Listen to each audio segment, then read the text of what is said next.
الحمد لله ثم الصلاة والسلام على نبينا محمد صلى الله عليه وسلم. Bibirira abatena majuvuga baga Allah subhanahu wa ta'ala okusaya n'okusabira ebyengira by'ekwekitibwa nabiyina Muhammad sallallahu alaihi wasallam. Tebaza Allah olw'ekyenge ekisinga byonna ekyengira ky'obusiraamu nga tumuwanjagira akitukuumireko atasoboka afiire ne bakadde baffe n'ab'emikwano n'ezzadde lyaffe.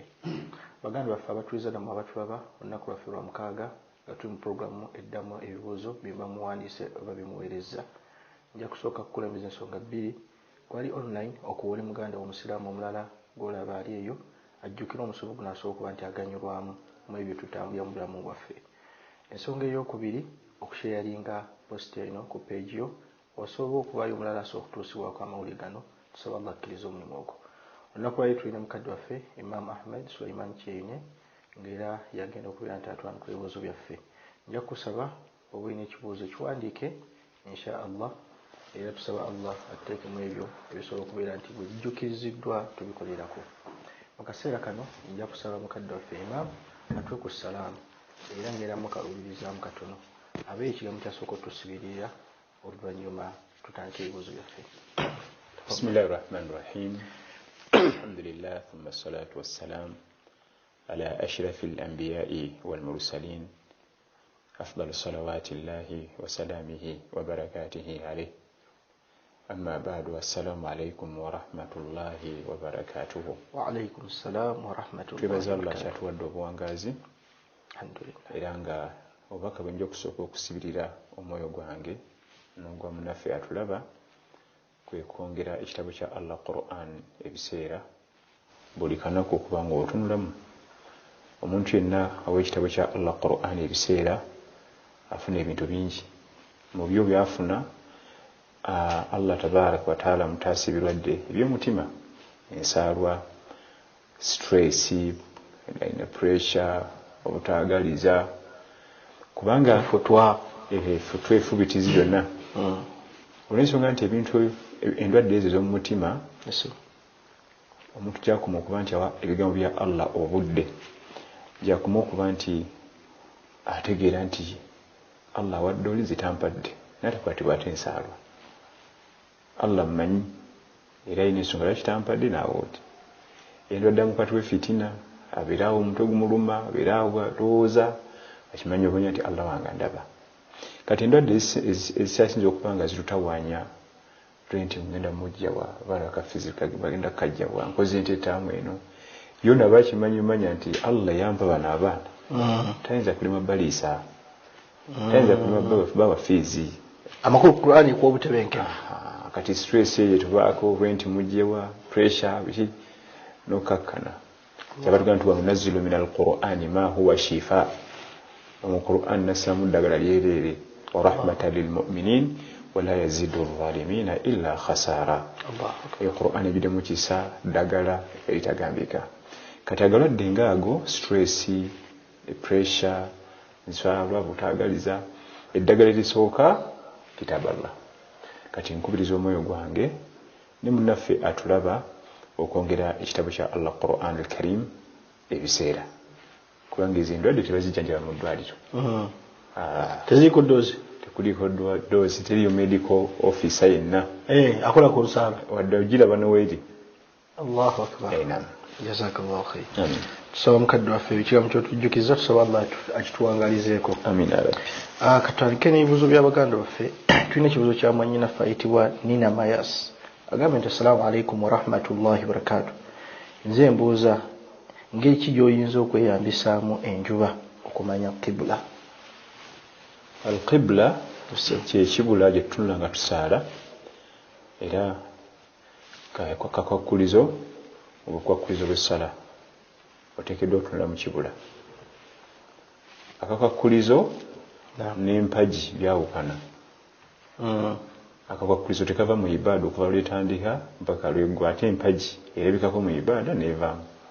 Kati nga al-Fatiha mpagi mu mpagi z'esswala naye tetambula na swala yonna okuva bwetandika mpaka. Naye akakwakulizo ko kasita oyingira ibaada oba hijja oba kusiiba ki kibayita akakwakulizo mu ibaada kuko tekawukana na ibaada. Tebalina ebyawukanira. Era singa kavaamu ibaada ebeefa. Kati okutunula mu kibula akakwakulizo era okuva lwokuba takbiira bwoti oba oyerekedde kibula mpaka kutola ki salamu. Kati kibula kikulu nnyo kubanga kakwakulizo bw'essala tekalina we kafulumira nti walina agenda ku maviivi kavaamu basujuudu. Kati kibula bwe tuba tuginoonya ng'otuuse mu bifo kubanga okunoonya kibula kiba kitegeeza otuuse mu kifo nga si wewangaalira. Tukozesa amakubo ga mirundi 3. Ekkubo erisooka okubuuza abatuuze ab'ekitundu kubanga bo bamanyi tutunula wano nga tusaala, tutunula wano nga tusaala. Ekyo kiri ku kifo nga mu ky'abasiraamu. Kati oyinza okuba nga mu kifo otuuse tewali musiraamu ayinza kukuyamba oba nga n'abasiraamu we bali nga tebabifaako tebamanyi kibula gye kiri. Kiba kitegeeza kati tojja kusobola kukozesa eryo ogenda kukuba eryokubiri ery'enjuba. Naye ekyo kikola ng'enjuba gy'eri oyinza okuba nga mu nsi mw'oli mulimu winter enjuba terabika oba essola ezitali za njuba nga magaribi nga naddala isha ddala salatul isha kubanga magaribi ne subuhi oyinza okutetenkanya olw'emmambi. Kati bwe kiba nga enjuba ekyasobola okubaayo tugiteeka ku sayidi eya ddyo gy'eva tugiteeka ku sayidi eya kkono. Bw'ofuna enjuba gy'eva teekayo ddyo gy'egwa teekayo kkono wakati awo wali qibla biidhnihi tabaaraka wa taala. Then bwe kigaana ekyo nga tewali njuba kuba ne Nabbi sallallahu alaihi wasallam yali yava mu lutalo n'agala asaale ne bafuna bagenda osusula ekiro n'agala asaaleko ku layiri n'abuuza bye yali nabo nti mulowooza n'ekibula kiri ddawa. Ne batandika okulaga ekibula naye baakayanamu abamu baga ati wano mulaga nedda okusinzira bwe twasalidde isha kina kuba wano okusinzira gundi buli omu n'aleeta ebibi. Kati nabo bali bagala kusaala Nabbi n'abagamba sallallahu alaihi wasallam buli omu asaale waatebenkerera nti weekiri naye alambewo. Bagenda otuuka ku subuhi nga tewali yatunde mu kibula nga okusinzira enjuba gyevudde ne Nabbi yennyini sallallahu alaihi wasallam yasadde biduuni qibla yatunde mu qibla. Kati kyetutegeeza wano nti bwe kiba nga waliwo obuzibu osobola okutetenkanya tetenkanya omuntu we gunaatebenkera nti wano wali qibla alhamdulillah otunula naye oba tutunudde mu kibula nga tosobodde Allah kuwa tawfiiki ekiteeba Allah ajja kwempeera biidhnihi tabaaraka wa taala. Kati ekkubo erisembayo lyerizoga nti eya namba 4 kubanga erya namba 3 tetenkanya genti kati kiri wano kijja kuba kiri awo naye totunuddemu Allah ajja kwempeera. Ekkubo erisembayo ye kampasi naye kampasi tetugisaako nnyo birowoozo era y'ensonga lwaki ogisembeza nayo lwaki eri mu namba 4 tetugisaako nnyo birowoozo kampasi olw'ensonga nti esosuula emikisa gy'okuba nti essuula giri waggulu obanga mulimu tuzo tubeeramu tugireseewo okuzannya oba twayiikako oba twayisa ku mpewo kati nebanga ekuba kifu tewalilayinga nnyo ku kampasi. Ate oba olina Google nazo era nebiba kampasi naye togirayingako nnyo naye osobola ogikozesa singa obanga buliddwayo qibla. Kitegeeza mugenda ne bu app buli mu Google omwo. Jazakallahu khair.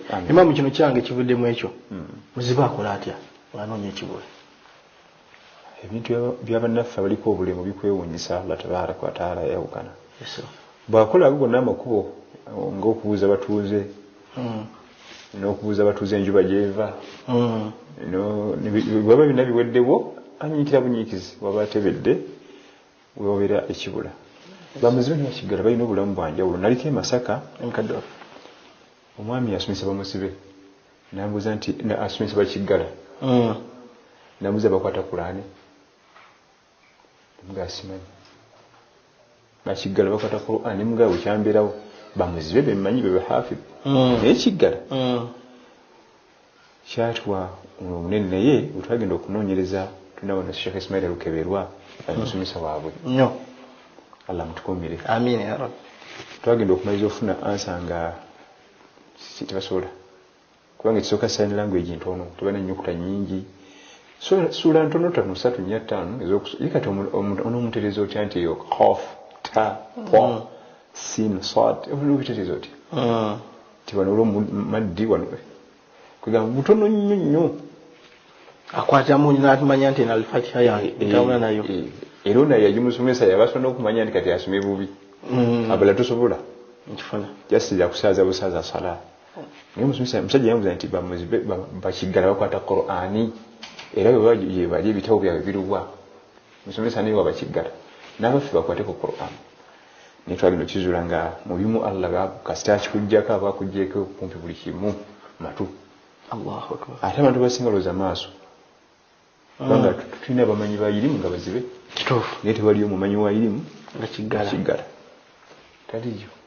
Abamanyi bo bangi nnyo batusomesa bawarabu bangi batusomesa bamasheekhe nga talaba naye nga tomunyenya mu irimu.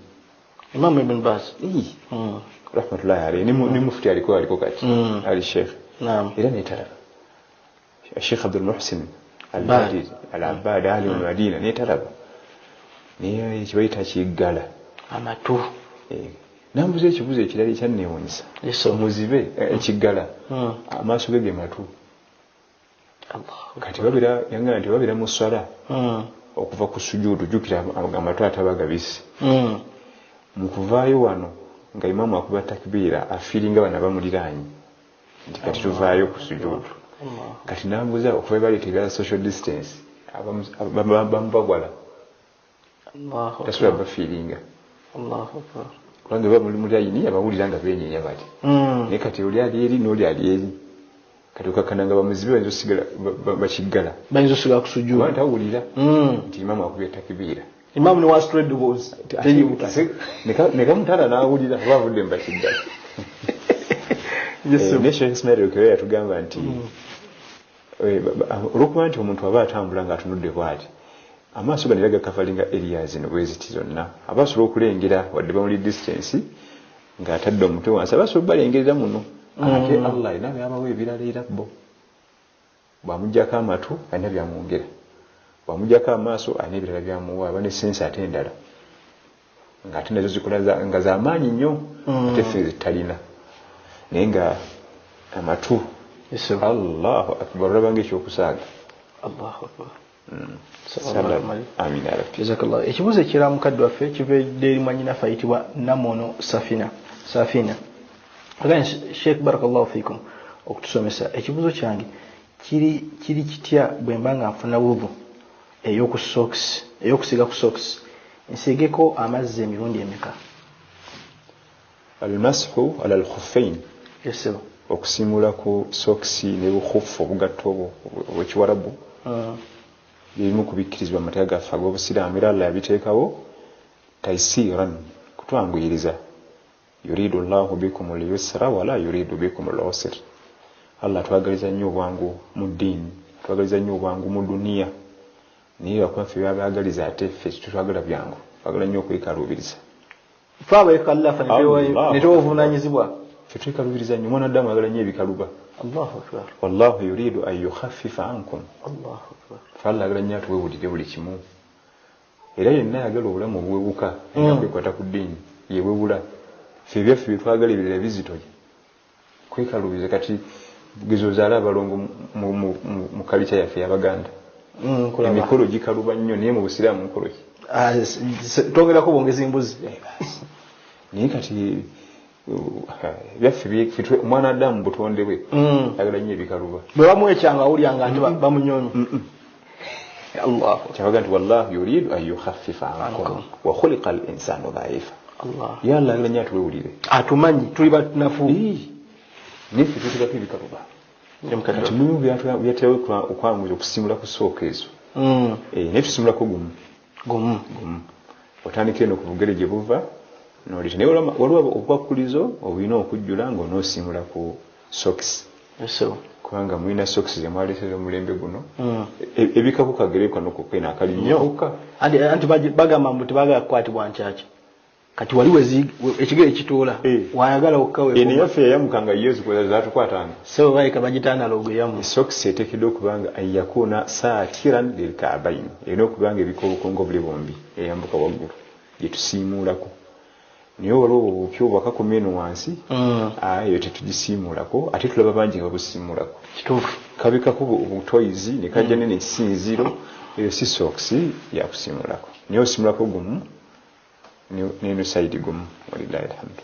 Jazakallahu khair. Amin. Mukadda waffe ekibuzo kya agambe muganda waffe nti assalamu alaikum barakallahu fiikum. Question number 1.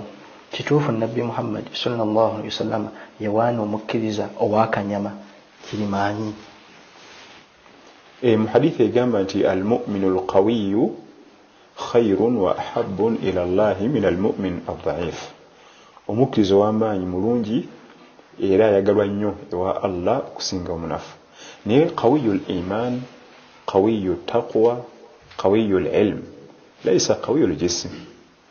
gwategeeza ow'amaanyi muyirimu kubanga emuyambako okutegeera Allah, qawiyu liman nga imaani ye y'amaanyi, qawiyu lilm nga ina irimu y'amaanyi emugasa ye n'agasa ne umma, so si qawiyu ljism, qawiyu aladalat namba ali masoliki yawo yenna si gwe bategeeza.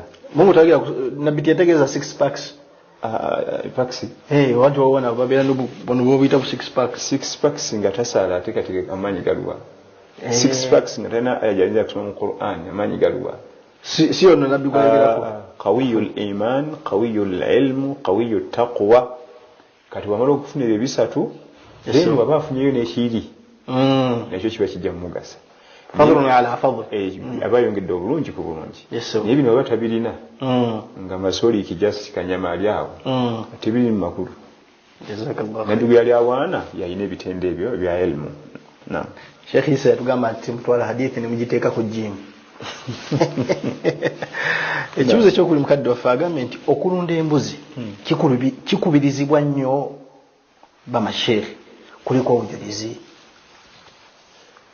okulunda embuzi mirimu gy'aba anbiya alayhim ssalam, kama thabata anhu sallallahu alayhi wasallam annahu qala ma min nabiyyin illa waqad ra'a al-ghanam qalu wa anta ya rasul allah qala na'am kuntu ura'iha liqarariri ahli makkah.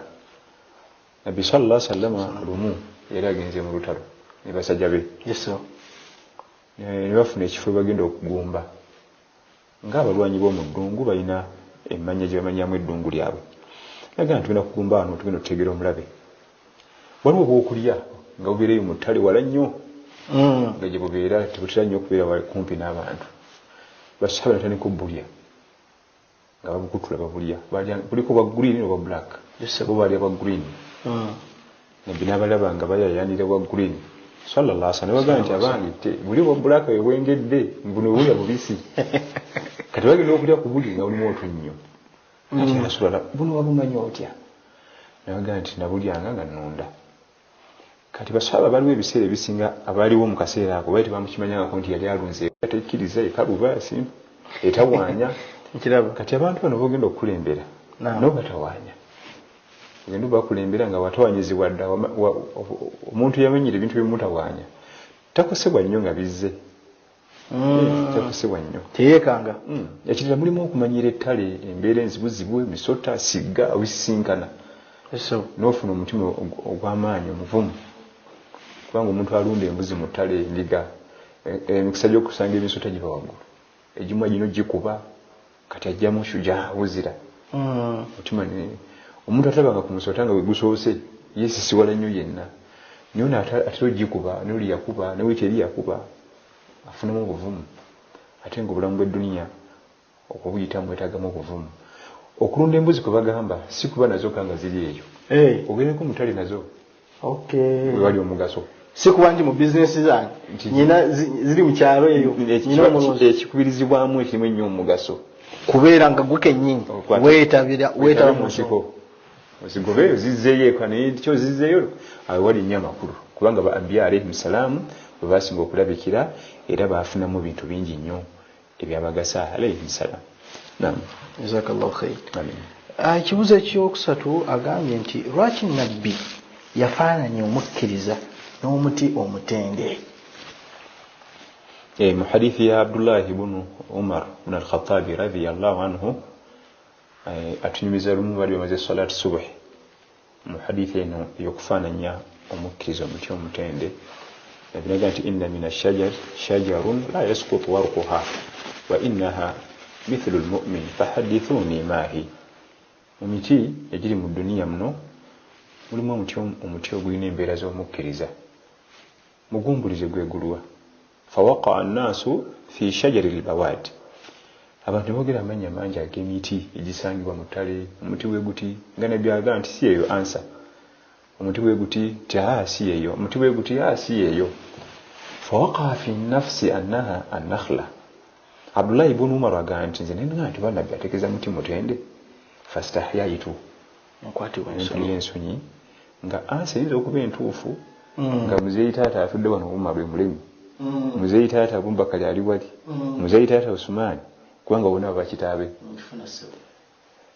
qala fahadithna ma hiya ya Rasulallah paka bamugamba nti gutuleme gutubulire qala hiya an-nakhla ebiranga nti gwe mutende kakati omuti omutende ogufaananira n'omukkiriza muvumu gwina obuvumu obutagambika tegukyukakyuka na mbeera ebiseera by'omusana gubaawo waliwo emiti ng'omusana bwe gujja ebikola byonna bikala ne bigwa ebiseera by'enkuba gubaawo ebiseera by'embuyaga gubaawo ebiseera by'omusana gukwa ebyokulya omutende oba kugamba mu mbeera gye wandibadde osuubira nti nzibu ate gwe gukwa ebyokulya ye mukkiriza talina kukyukakyuka abamu obugagga bwe bujja taddayo kulabikako mu muzikiti ate abamu obwavu bwe bujja ate ng'adduka mu muzikiti abamu kantu katono nnyo eddiini yagitunzi bamuwemu sente ayagala bukulembeze n'asulawo ekyebbeeyi eddiini yagisuddewo kati omuti ogwo gwe gulina embeera z'omukkiriza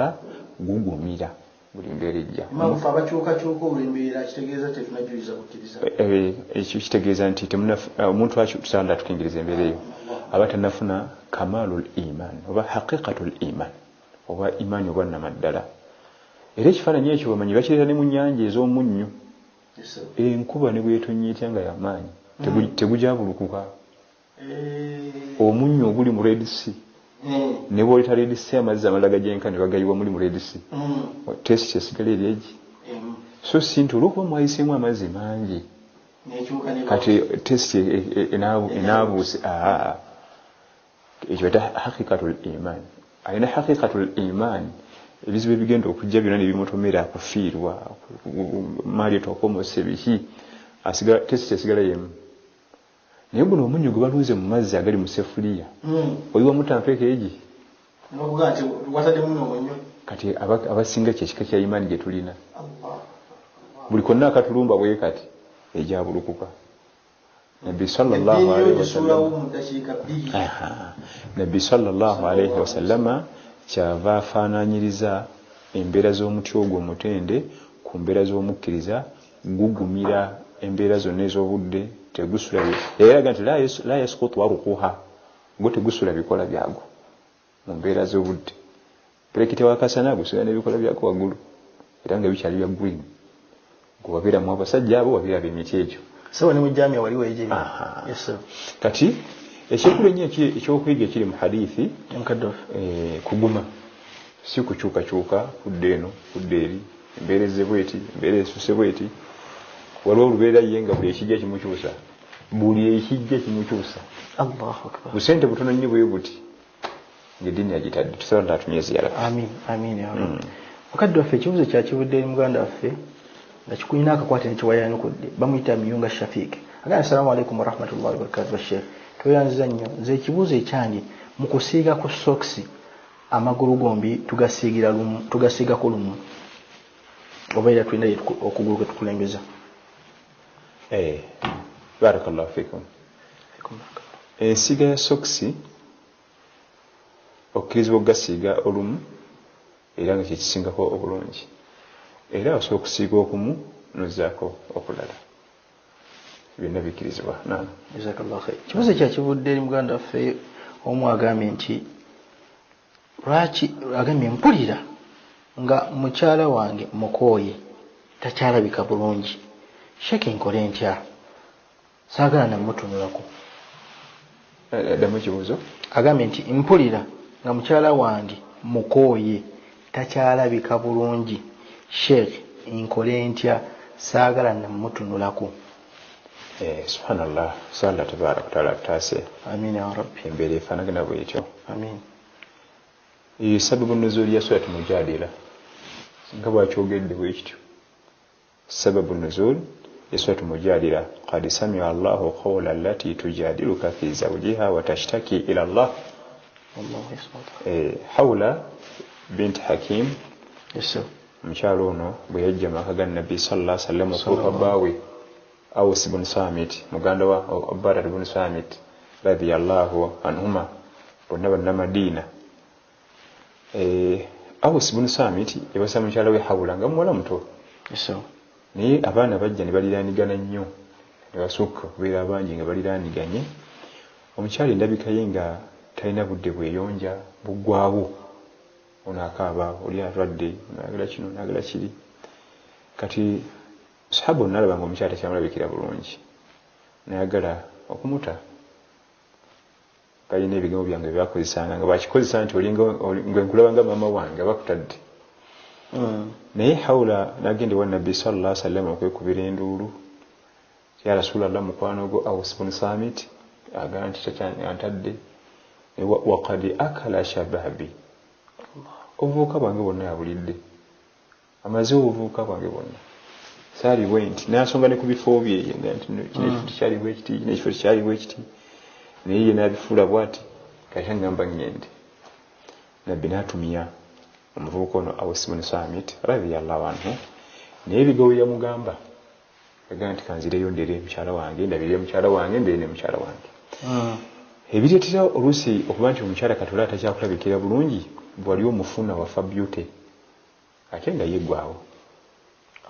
Ekimuleetera okuba nti takyalabika bulungi tewatunulira bya Nabbi sallallahu alaihi wasallam wafa beauty.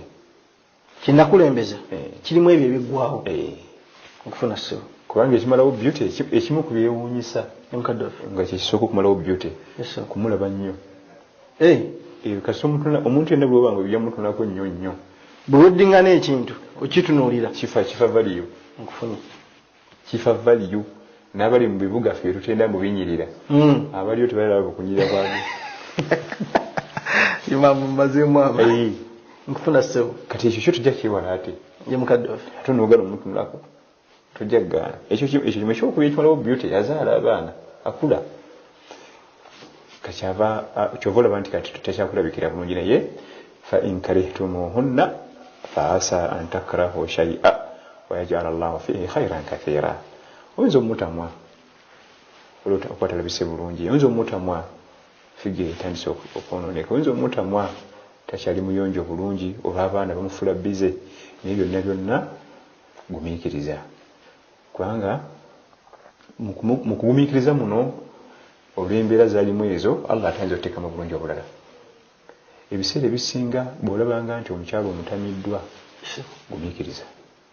Naye bw'onooyita mu kaseera k'obugumiikiriza ako n'okamalako oyinza okuddamu n'oyagala omukyalo oyo n'otaddeyo kwagala omukyalo mulala yonna mu duniya.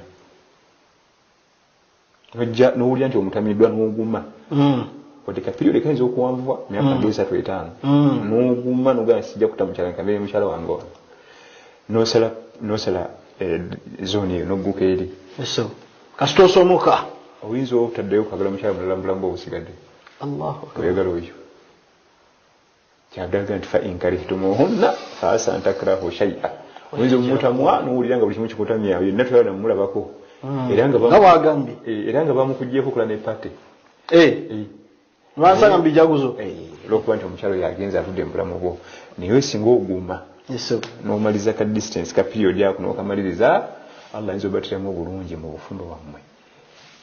Abaddamu bbala yaga nti ono be bali twalabanga luli naye lwakuba waliwo pain awo waliwo ka pain kolina okugumira era olubeerera ebirungi byonna bituukako olina kuyita waluma ebirungi tebibyakkawewewe kufunyisa byonna ebirungi mu kafo webisangibwa omala kuyita mu kafo kazibuzibu nnyo nnyo ne wazaabu omusimayo wansi atukkako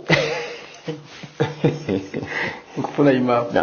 Kati tumukubiriza muganda waffe ono etteeka mu eriri mu Quran eryogera ku nsonga mbeera gy'alimu omutamiddwa yagumiikirize Allah ajja mutiramu bulungi. Imaamu ekyafaayo kya Aws kyaggwayo kitya? Ekyafaayo Nabbi sallallahu alaihi wasallam omukono yamugamba ng'alina okukola tawuba n'okutanga emitango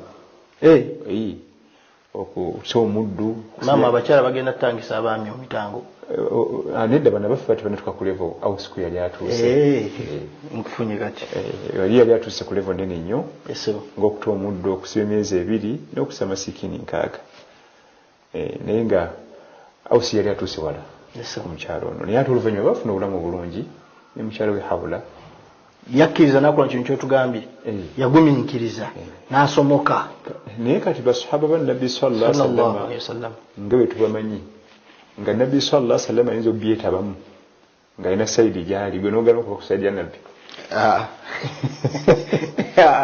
kasera byetabamu nga alaze sayidi gyaliko nawe nokwegatta ku nabbi sallallahu alaihi wasallam so si nti atudde ku opposition nabbi ali nongodde eri tisoboka imaamu kitegeeza ku ffe tulina kubeera ku sayidi okuya ekigambo kya nabbi wadde taliiwo yali alaga ffe nti embeera nga bebezenga bweti eno esayidi gye mubangako kubanga kakati njagala onsigira ekifaananyi muwala waffe twamukuba muto ddala kati bwafaanana omutuddiza tetugenda muteeka waani era tugenda mugabiraani oyite musaasire munno bwe owulya ng'ofunyeyo akawala akalala kasiniyaffo kyajja tekugaana imaamu oyogedde ensonga omukyalo omwaganye nti olwo omanya yafunyeyo anti weyafunyeyo mulala ate kyali emugaana ate alina ebifo ebirala ebi bisatu era kyekimu ku byaleetera ekyo okuba nti omwami akkirizibwa okwongerako kubanga onajja kukulamukko essanyu likendeeremu ebirizezire mukyalo ono gubadde naye ebbanga eddene okukendeeza essanyu bingi okuzaala kwennyini okubwaka naddala bana baffe abasiza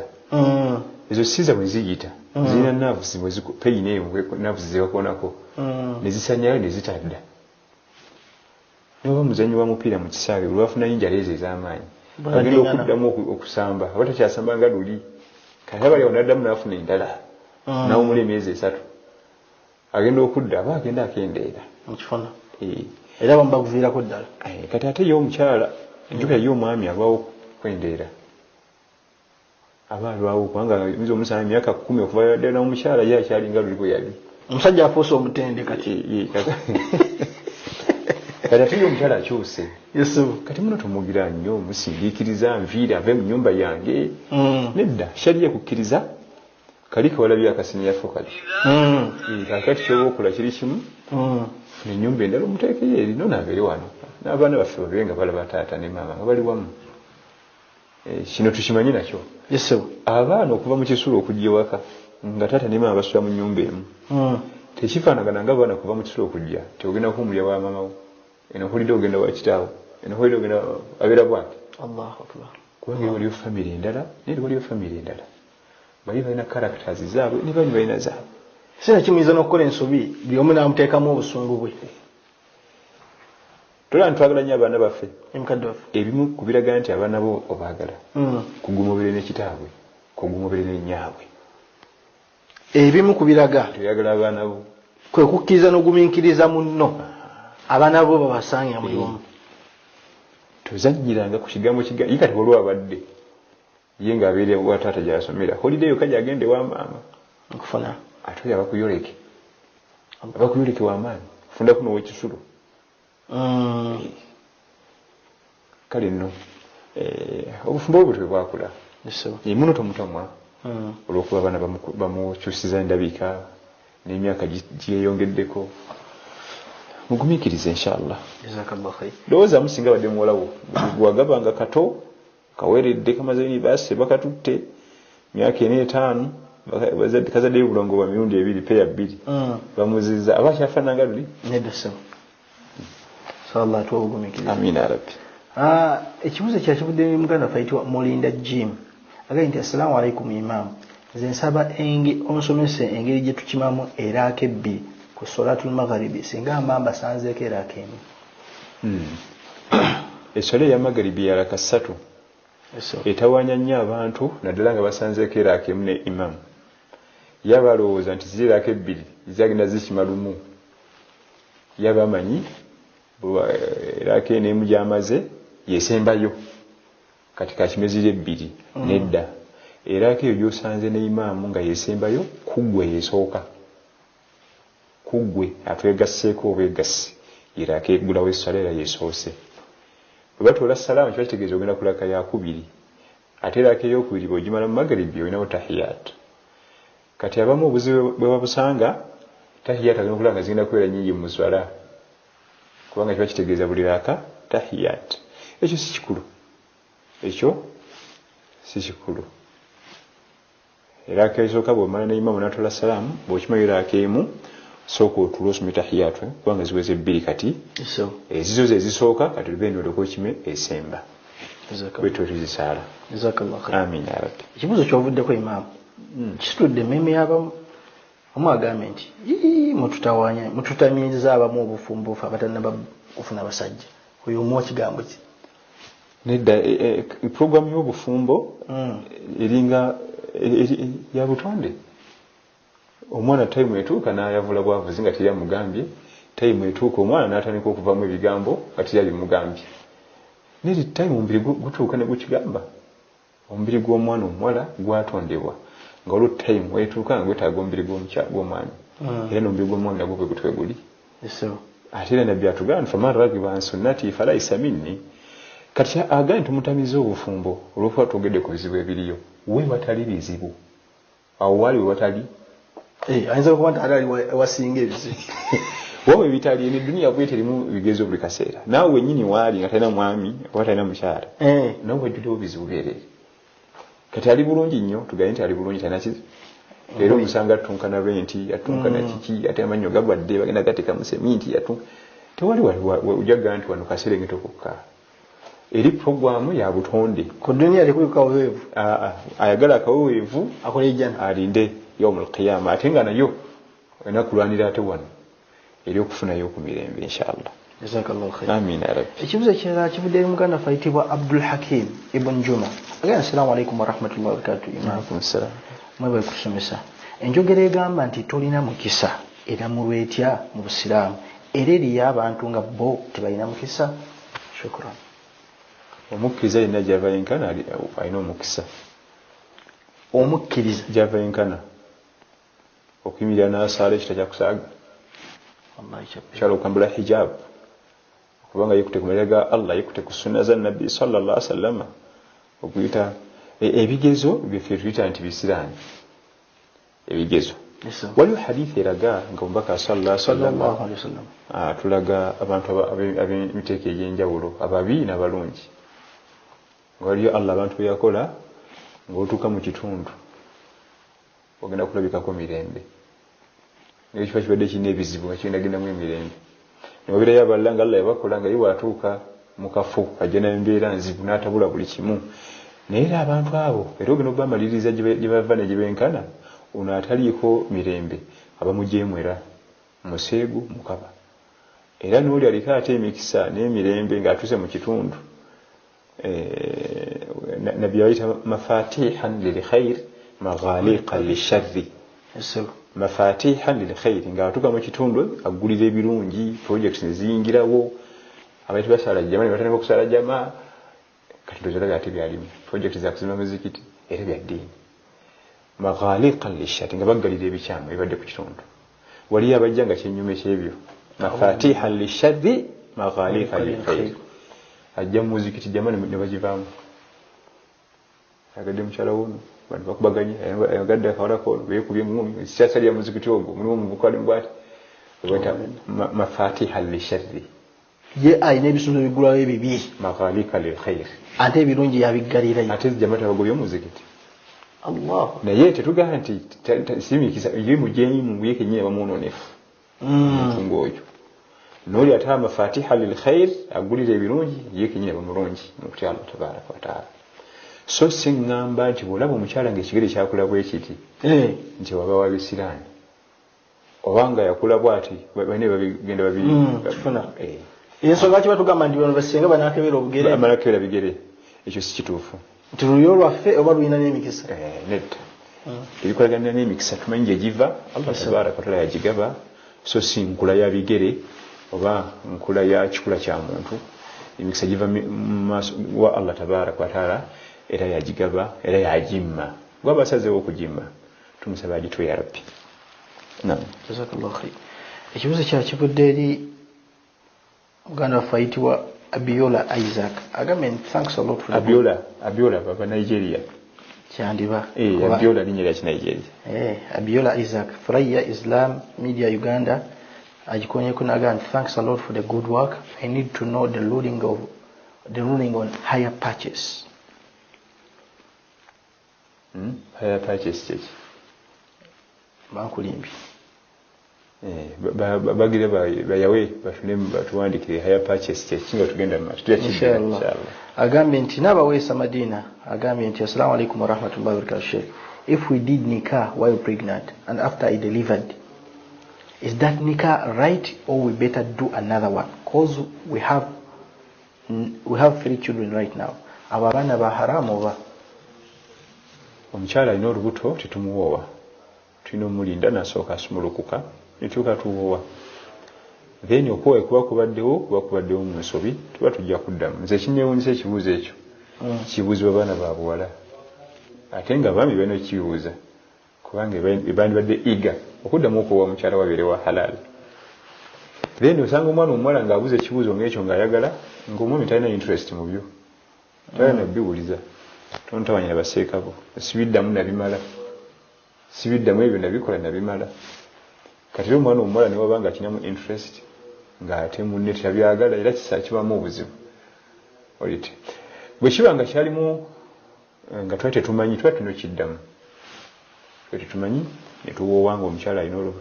Eri ayega nti wala yahillu lahunna an yaktumna ma khalaqa Allahu fi arhamihinna. Allah agaana abakyala bakweka embuto mu kaseera k'okufumbirwa, n'alukweka n'ayimirwa obufumbo n'agenda omusajja n'olubuto.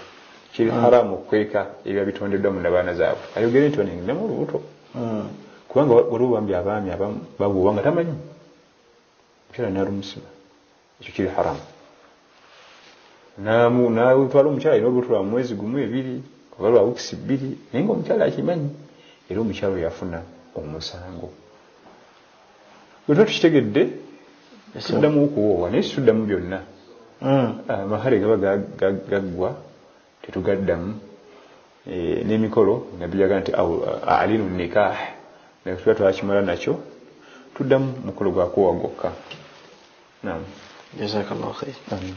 Ekibuuzo kirala kibudde eri Shafa Love. Sheikh, namulwa ntya nga mbeera n'omuntu akola shiriki naye ng'ate nze simukola? Olamula omukola ku daawa, okubirizibwa omukola ku daawa, ekisinga obulungi butabeera naye. Ekisinga obulungi ebbanga lyabeera nga alina omukisa ogumwewala akola ekyo esenga ewalala bwe kiba nga alina obusobozi. Kujjako nga tewali busobozi, tewali kyakikolera, tulina wakuwangalira walala, naye bwe kiba kisoboka mwesambye kubanga era ajja kukosa. Ajja kukosa nga bw'olaba nti oba omuntu akuba amatafaali akuba ettaka lisammuka gana gy'otuula awo era tulina okusammukira, oba yo kyawolodingi kuliko ensasi ezimansuka oba atunda kalifuuwa perfumes era zijja kufumukira. Kati n'omuntu alimu akola shiriki tolowooza nti takukosa, ajja kukosa. Singako obulungi mumwesamba n'obeera ewalala naye nga mukola ku daawa. Okujjako nga tewali buddukiro, tulina wakulaga, tulina wakusula, naye wekibanga osobola vaawo naye nga ate twekutulawo daawa kubanga yeetaaga okulungamizibwa. Siga nti ate namugana n'agaana. Okulungamya kutwala obudde bungi, okugamba omuntu ave ku kikyamu kitwala obudde buwanvu. Kitegeeza nti bw'omugambirako oti wakyusiza, kubanga Allah tugamba nti innaka la tahdi man ahbabta walakinna Allah yahdi man yasha. Toyinza kulungamya gwe oyagadde, Allah yalungamya gw'aba yagadde. Era kiba kuba nti waliyo akola daawa nga bwe bagamba yalunga mu kaseera ako yandibadde Nabbi sallallahu alaihi wasallam. Niye yagamba abantu b'e Makka ne bagaana, n'abagamba ne bagaana, emyaka gigenda mu 10 ne bagaana, 13 ne bagaana, n'asenguka nekitaawo omutwabo naye teyabivaako ngaffe bagamba nti nze nkooye ngezezaako mugamba namugamba emirundi 2-3 nga ndaba takyusa nembivaako. Si 2-3, genda mu maaso, tokoowa, togaba periodi tinze kasamuga emirundi 2 n'agaana nga mbivaako. Nabbi sallallahu alaihi wasallama yabagamba emyaka n'emyaka. Nabiyullahi Nuh alayhi salam yali myaka 95. Jazakallahu khair. Ekibuuzo kiri ekyabadde kigamba nti ekya hire purchase kitegeeza omuntu okugula ekintu mu installments. Ekyokulabirako nti omuntu ogenze mu dduuka ng'oyagala kugula ssaawa, olina gana nti wampa cash ntwala 5, bw'oba ogenda zireeta mu bitundu nti oleetayo gwe mu kitundu ebiri ojja kusasula $6,000. kakati ekyo kiri mu kitabul buyun okugula n'okutunda albayu wa shira entunda ya instruments ekkirizibwa mu busiraamu nti $5,000 mu buliwo naye oba ogenda kuleeta mu bbanja leeta $6,000 kikkirizibwa okuyisaamu akasente akatonotono olw'ensonga nti onagguza bw'omuwa kashi mu buliwo emigaso giba mingi mu ssente ezo ate bwe gy'obutemaatema emigaso gikendeera kyava abaako kaayisaamu kali naye kazibikire ebimu ku byakola mirimu gye pikipiki ya $5,000,000 cash $6,000,000 installments ekyo kikkirizibwa wabula kalusambulira bwava nebiyingira mu haramu ye period yokusasula sente tukuwadde emyezi 6 okusasula sente ezo naye singa sente ezo ziyitamu emyezi 6 giyitamu atonamalayo sente ezo nga tuzirinyisa ate awo bwa haramu bwe buva ekyo kiba kifuuse haramu era tekikkirizibwa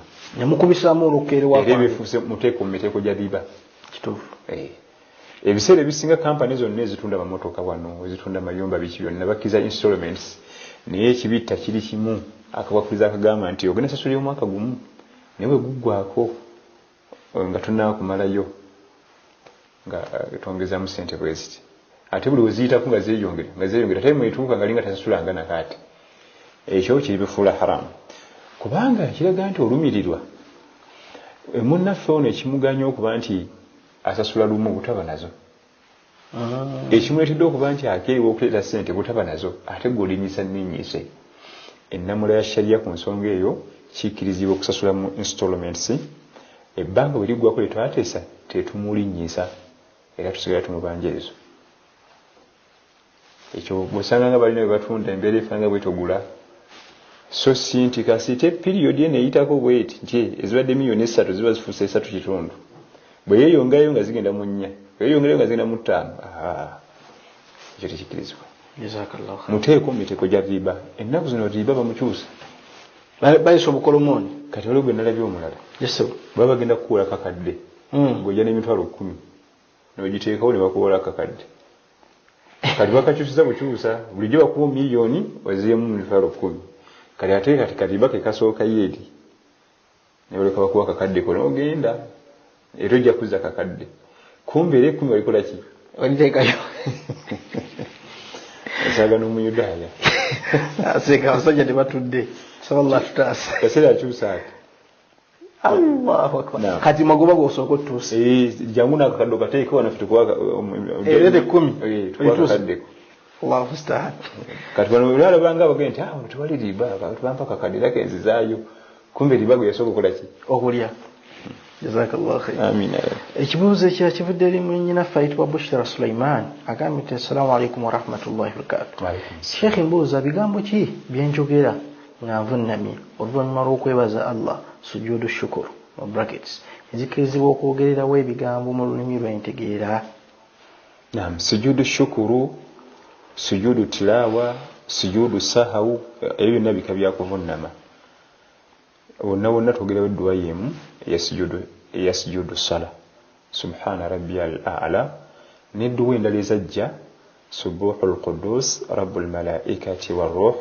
ezajja zetwogerera mu kifo ekyo ekya sujudu okkirizibwa zonna zoogererawo ekyenjawulo ku sujudu shukuru yo teba musala yo oluvunnama lw'okwebaza sujudu shukuru oluvunnama lw'okwebaza Allah ng'akuwadde ekyengera oba okukutaasa akabenje oba ekintu ekyobulabe mu bulamu bwo n'ovunnama wansi weebaze Allah tabaraka wa taala twogerawo ebigambo byebimu ebyomuswala naye okkirizibwa n'okwogerawo ebirala nga weebaza Allah n'omutenda n'omwebaza kubanga tuli mu swala kati nga sujudu shukuru oluvunnama lw'okwebaza otali mu swala osobola n'okwogera mu lulimi lw'osinga okwekakasa si Luganda lwokka abantu balina ennimi nnyingi ojja kusanga oli nga yeekakasa nnyo Oluzungu ate osinga Oluganda omulala lwe waabwe gyasibuka ku kyalo nga bonnimi zaffe bwezimanyi wano Oluswayiri Lugwala Lukiga toli agganye naye ekyo kiri mu sujudu shukuru wabweru w'essala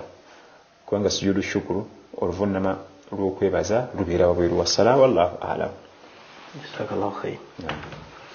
Kibuzo kya kivudde eri muganda waffe ayitibwa Muhammad Abdullah agamba assalamu alaikum wa rahmatullahi wa barakatuh. Mwebale kutuweereza. Ekibuzo kiri bwe mba mmaze tahiyatu eddwa zirina kuba eziri mu Qur'ani zokka ze nsobola okusoma oba n'endala kasita ziba mu Luwarabu? N'endala kasita ziba mu Luwarabu n'endala si za Qur'ani zokka. Tahiyatu bwe weddeyo nga okyalina obudde oyongerawo edduwa endala. Allahumma hasibuni hisaba yasira, Allahumma inni zalamtu nafsi dhulman kathira wa la yaghfiru dhunuba illa anta faghfir li maghfiratan min indika warhamni. Si za Qur'ani zokka. Rabbana atina fid dunya hasana. Si za Qur'ani zokka n'endala ezajja mu ahadithi z'omubaka sallallahu alayhi wa sallam. Obulaba bw'oli mu swala eza sunna endala, swala ezizo kubanga eza faradha si zaffe. Oluya zitutuma eza faradha si zaffe, zabateeka ziriko nnyinizo era omumanyi era ziriko n'ekibooko. Allahu akbar. Naye waliwo weeyimuka n'osalayo okuziza obw'ekiro, osobola n'okuteekamu edduwa endala kaseza mu Luwarabu bw'oba olumanyi. Nzi kuyala kusaba ttaka oba poloti oba nyumba n'oteekamu teryagaana kaseza Luwarabu kubanga eswala munda bamanyi bagaana okuteekamu olulimi olulala lwonna. Naam, wallahu alam. Jazakallahu khayr. Kibuzo kirala kivudde eri mwannyinaffe ayitibwa Rukayya Jita. Assalamu alaikum wa rahmatullahi wa barakatuh. Sheikh, nze mbuuza kibonwa kitya omusajja okusaalira awaka? Kiri haram omwami okusaala esswala eza faradha ettaano ewaka okuggyako ng'alina ebisonyiisa era nga sharia ebitulaga. Era mu hadithi empanvu Nabbi sallallahu alaihi wasallam yali amaliridde yaga nti athqalu salati ala almunafiqin salatu al-fajr salatu as-subhi wa salatu al-isha walau ya'lamuna ma fihima la atawhuma walau habwan wala qad hamamtu an amura as-sala fatuqam. Hadithi eno mpanvu erimu ebyokuyiga bingi. Yali alaga ebitindu by'abannanfuusi. Lwaki abitulaga? Twekebere nyokuba tuyinza okuba tuli mu bannanfuusi. Esswala ezisinga esswala abannanfuusi esswala ziba zitowerera naye ezisinga eziri athqal esswala zonna ziri thaqila ala almunafiqin. Kyo kitendo kibi tulina okyewala tetubeera mu bannanfuusi ng'esswala zitutawanya ogenda ku muzikiti. Imaamu nkulabanga ogamba nti kati nze atasalirako ddala nange omunnanfuusi atasalira ddala kubanga mpulidde ogamba nti esswala zonna zizitowerera bannanfuusi. Kati bwe zitowerera zonna olwo ofuuse munnanfuusi. Nabbi kyatugambye kati n'atugamba nti ate ziri athqal kubanga waliwo enjawulo wakati wa thaqila ne athqal. Eziri athqal ziri bbiri subuhi ne isha. Zino zirinanga ttaani buli bubadde kiro kati zino zizitoyedde ddala. Naye Nabbi agamba nti nali ndeese enniya ndagire bakime esswala nteekeyo imaamu agisaaze ngende mu mayumba g'abantu nga bwe tukonkona ne tusangamu omwami fa uharrika alaihim buyutahum nzikumeko omuliro. Buli maka ge nsangamu omwami nga tazze ku muzikiti omukyala kuba ye wali wowe ye omukyala. Naye Nabbi yakikyusa sallallahu alaihi wasallama ng'agenda kukosa n'abatakwatibwako salatul jamaa kubanga mukyala kati ennyumba y'omukyala ogyo kyasulewo alina musango ki? Abaana bookyereza ennyumba yaabwe banaabakawo olw'okubona omuntu omu atukose effa 8 n'akireka. Naye ekyo kyokka kyokka kiraga ki? Obubi bw'omwami obutagenda kusaala ku muzikiti. Obubi bw'omwami obutagenda ku muzikiti kusaala salatul jamaa. Salatul jamaa erimu ebirungi enkuyanja. Oyinza otya okuleka ebirungi ebyo fi dunya wal akhirah? Ntandikira bifunya wano ku dunia. Katika nkwe ekyokulabirako salatu subuhi akawiwa akakatukuba Allah ganti wa subuhi idha tanaffas Allah layira obudde bwa subuhi nga busizza akawiwa ddagala organiza ffe zikeetaga akawiwako. Era omuntu agenda ennyo okusaala ku muziki naddala salatu subuhi akawiwa konekamu kubako aba mulamu nnyo. Empewo ereeta nashaat ku bwongo okuba active ekiwumba akalulu kati byonna anaani abifuna agenze ku muzikiti katuli ajja kubuuza nti yo omukyala teetaga kawewaako omukyala alina system ey'omwezi yeeyoza buli mwezi yalina haid system yeeyoza buli mwezi Allah tuwa ebintu bino yasinga otwagala atwagala nnyo tubeere healthy kati gwe bw'otagenda bw'otyo kutambula kawewaako tojja vuganya mukyala oli mu byobulamu ye system yagisetinga ndala salatu waliwo riwaya nti innama yaakulu dhiibu min alghanamu alkhasiya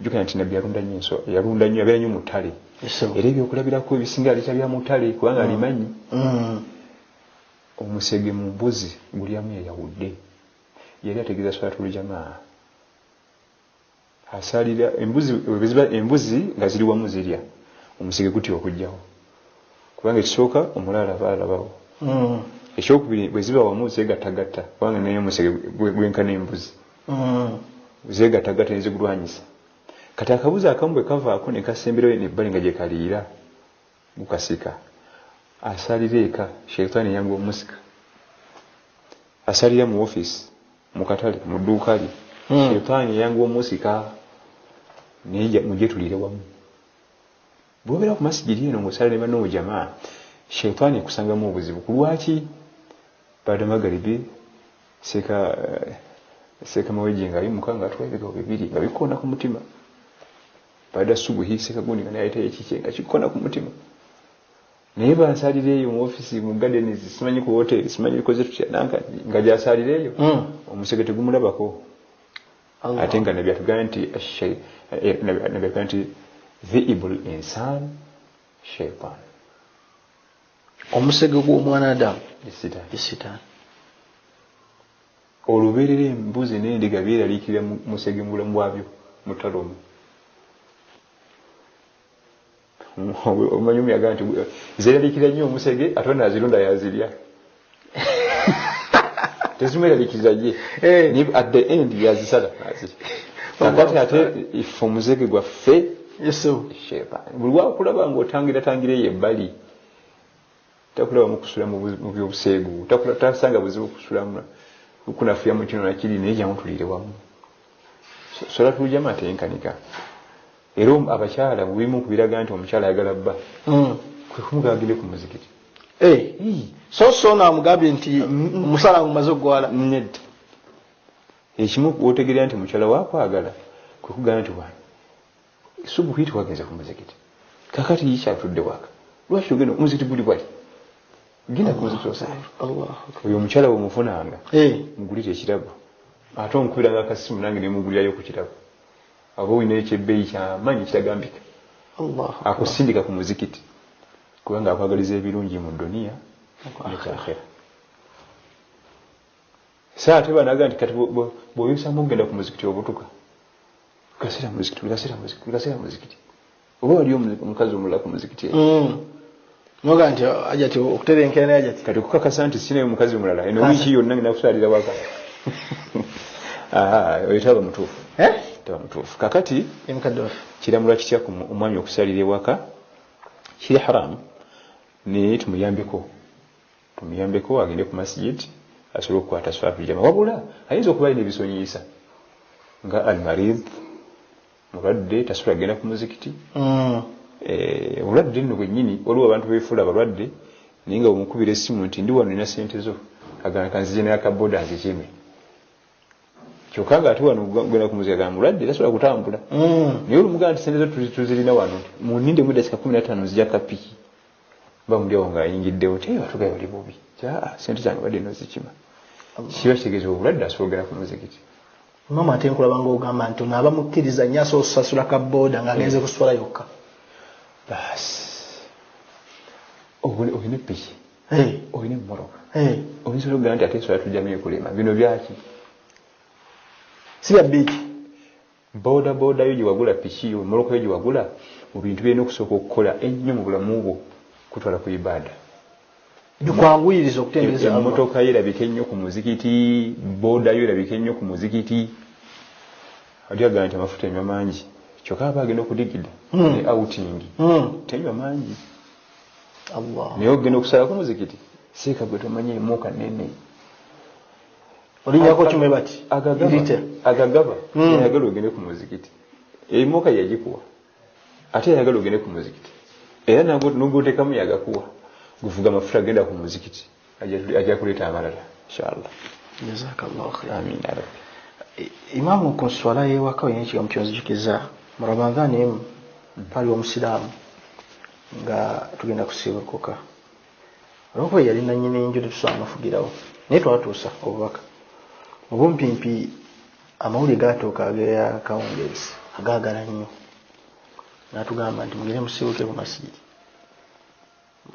musaale omumala mukomewo tumugamba lwaki tugenze ffenna nti akawungeezi kano amawulire tugende tusaala tugenda okukomawo nga akyali kawungeezi mugasooka oyimizewo eswala kati kalina gagenderawo mu kalango nayali omusaala abagenda okusala netugamba tujje ku tivi naga nti ate mugijjako mugijjeku ddoboozi ekibbula kye kyali mu tivi asala tunulira tivi bwe yatunudde kati nga ye kyategetinga nti senga gaddamu aba abalala eki nentege kubanga yali mubana abasaala mu Ramadhaani bambi naye kyentegeddemu otulaze obubi obuli mu muntu okwesiba kuswala y'ewaka alekeyo ku masjidi ebyo byonna ebitaba tajja biwona ebyo byonna ajja kusala nga ledi eyogera ina byagala okuwulira so ku muzikiti tosobola bantu baze kusala nga tukakola ediyo zo swala ya jamaa teyenkanika oluusi muswala muno mujjamu mwe tubeera abamu tuba banafunafu nga situli balungi ewa Allah naye nga mulimu abayimiriddemu nga balungi naffe tufunire omukisa ne tuyisira ku bali abalungi be tuli nabo ne baali nabo bonna kale basonyiye bonna. Sola tuteekemu abo. Amin ya rabbi. Mukadde waffe ekibuzo kyakivudde eri mwannyinaffe ayitibwa Hanifa Sempijja Najjemba agamba nti assalamu alaikum warahmatullahi wabarakatuh Sheikh. Nze mbuuza nti singa tuba mu kisiibo nga tuli bakyala ffekka atusaaza tarawiya akkirizibwa otusaaza mu lwatu.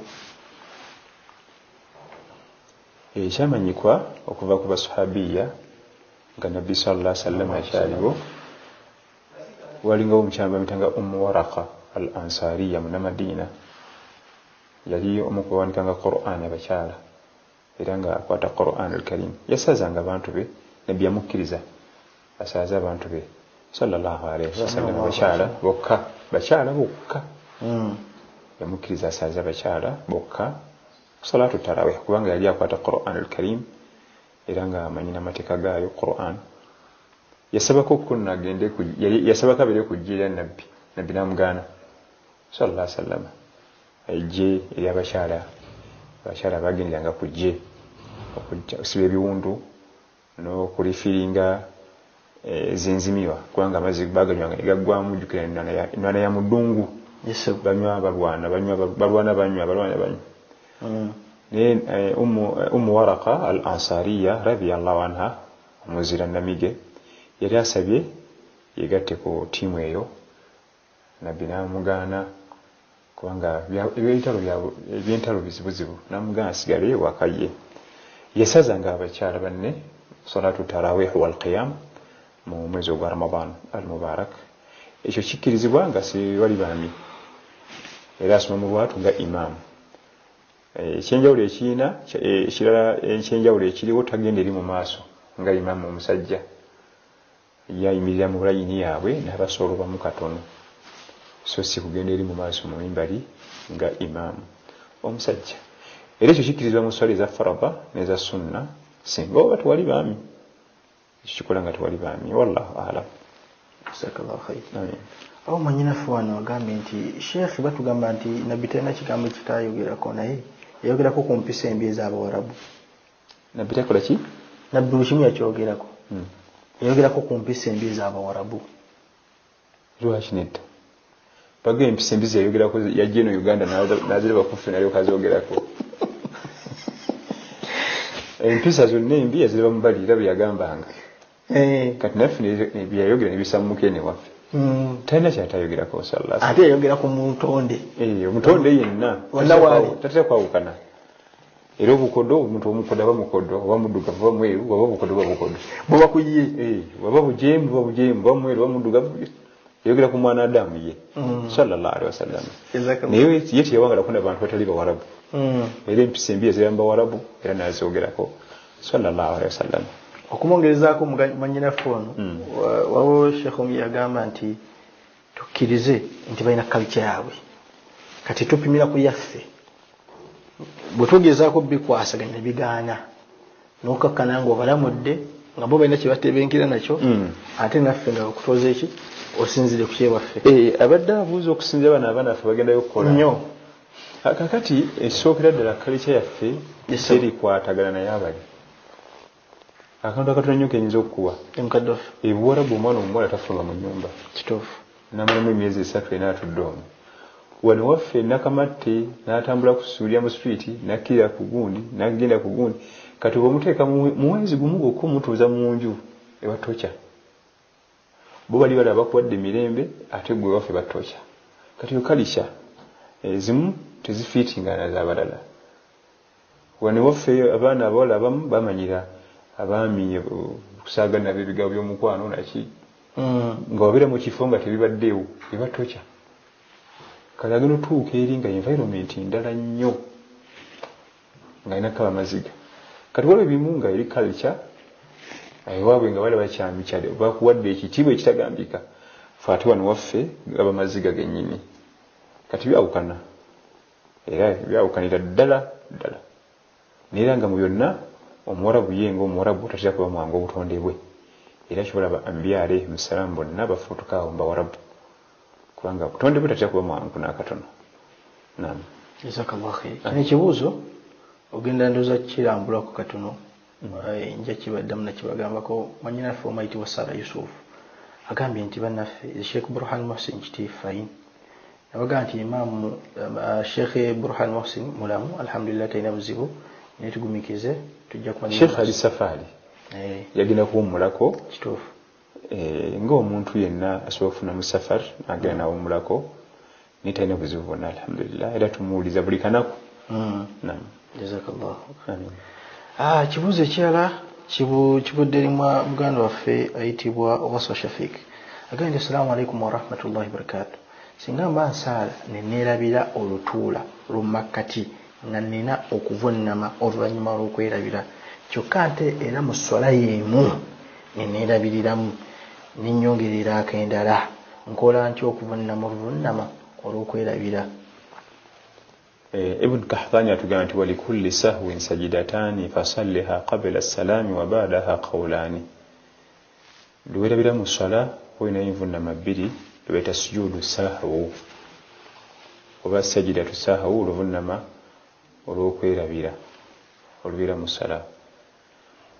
Kakati munaffe alaze ebimuguddeko mu swala akoze ensobi bbiri akendeeza ate n'ayongeramu kati ate okwongeramu kwakunene olwo tujja mulamulira mu kwongeramu qabla as-salaami wa ba'daha qawlaani.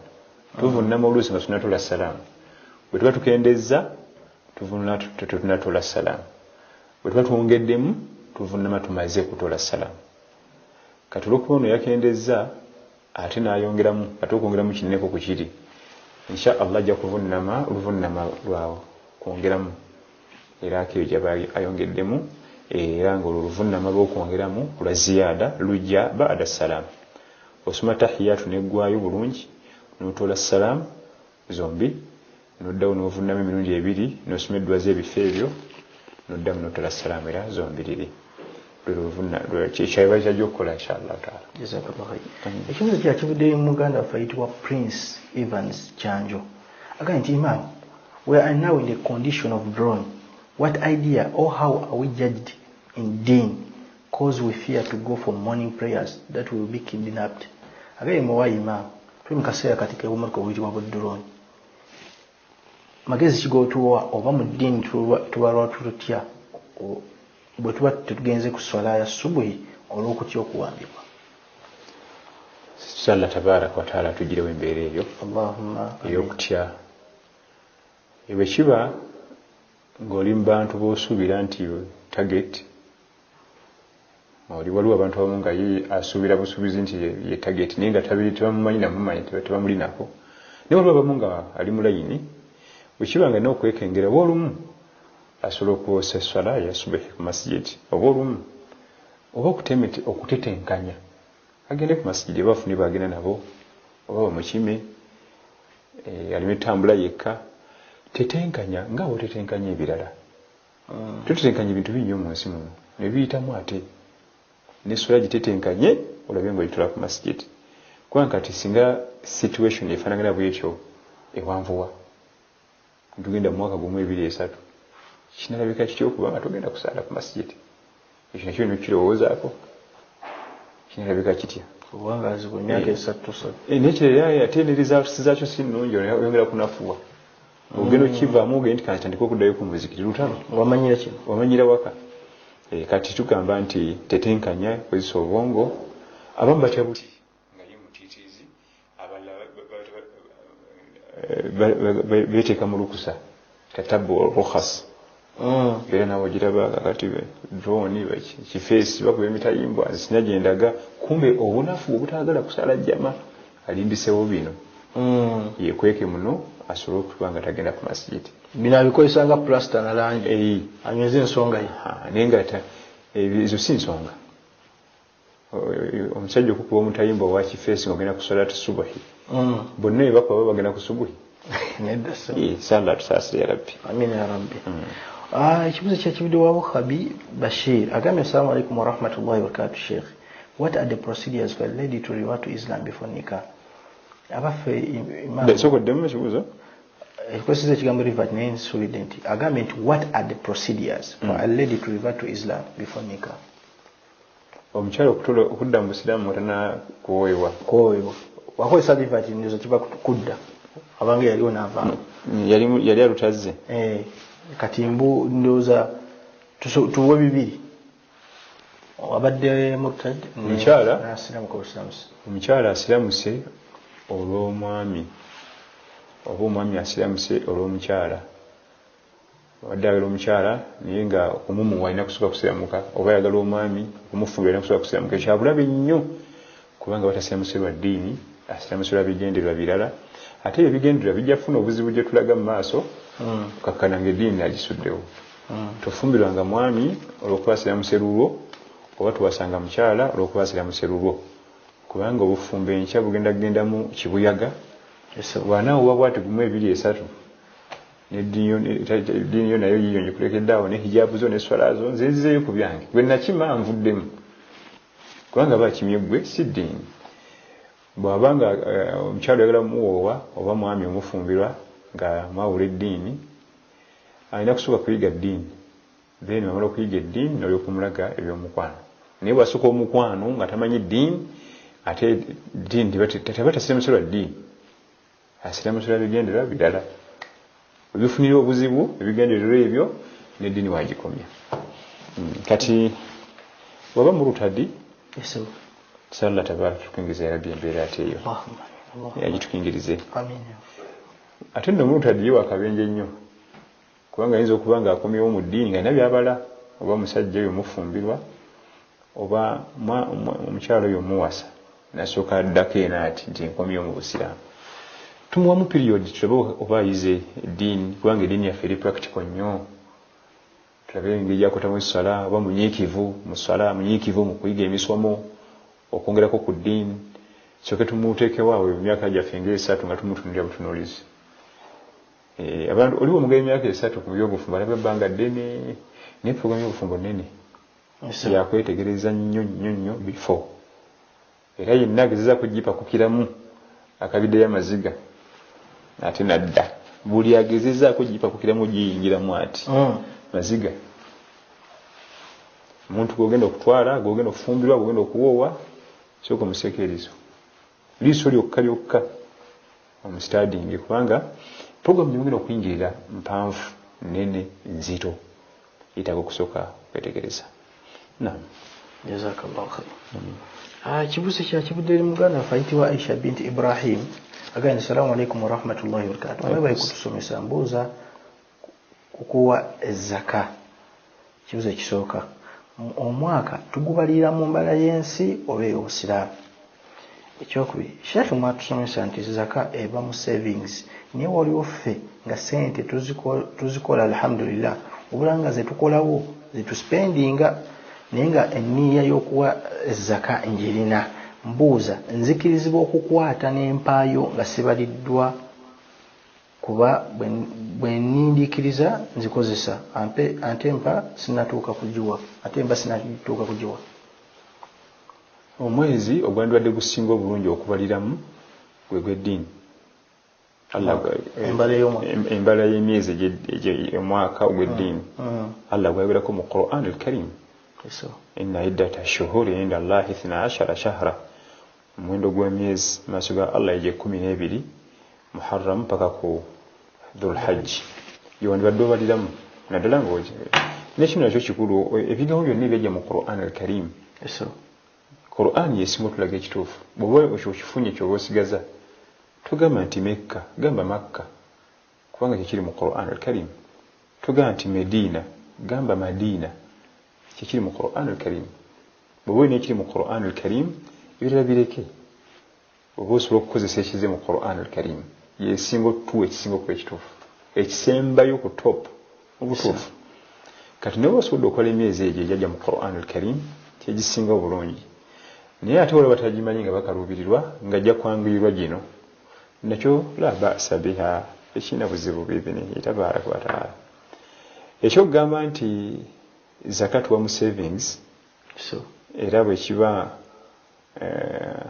ekyokugamba nti wa mu savings kyokka ekyo si kituufu, kubanga tugenda okubala omuntu mu dduuka lye tubala ne capital atunda seminti nti ensawo ziri mmeka, zitunda sente mmeka, nti milioni kati milioni 5 nazo tuzibaliramu. Ekikulu ennyo bw'ogenda kuwa zaka yita sheekhe w'omukugu wo gwe tugamba bugenyi nti nze nja kutetenkanya mpeeyo ze ndaba eri mpaji z'obusiraamu tokola nga bw'oyagala. Mpaji ya busiraamu rukunu min arkani al-Islam, ngera bw'olaba nti hijja toyinza gikola nga bw'oyagala, okusiiba tosiiba nga bw'oyagala, oba kubanga okusiiba kuno kwalinga tusiba nga bwe twagala. Twandigenza okutandika na Ramanzaani nga bamu bagikendeezaako oga nti kangira kakejjulako ku Ramanzaani ereme kummenya nnyo kiba kubanga buli nga bwe twagala tusiiba. Twandigenza okuyingira Ramanzaani nga bamu babuzalina ku 10.